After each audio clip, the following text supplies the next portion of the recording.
Moikka! Mä oon Juliana, joogaopettaja, äiti ja hyvinvointiyrittäjä.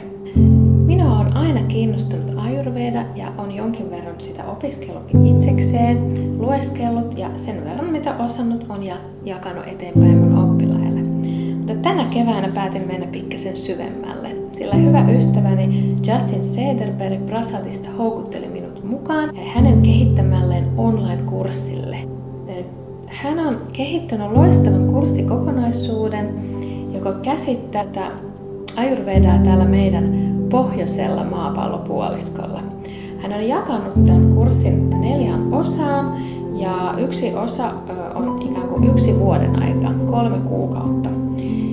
Siellä sitten pohditaan Ayurvedan näkökulmasta ruokia, mitä kannattaa syödä, elämäntapaa, mitä kannattaa tehdä, miten kannattaa elää, mitä yrttejä kannattaa poimia ja myöskin sai toimivia kivoja reseptejä, keinoja voidakseen paremmin.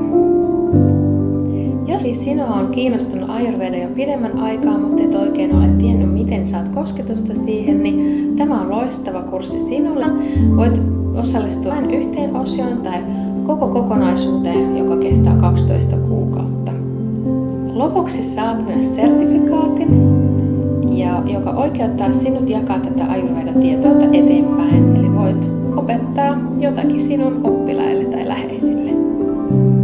Jos tuntuu siltä, että tämä kolahti, niin ei muuta kuin Ayurveda-kurssille. Linkki löytyy alla.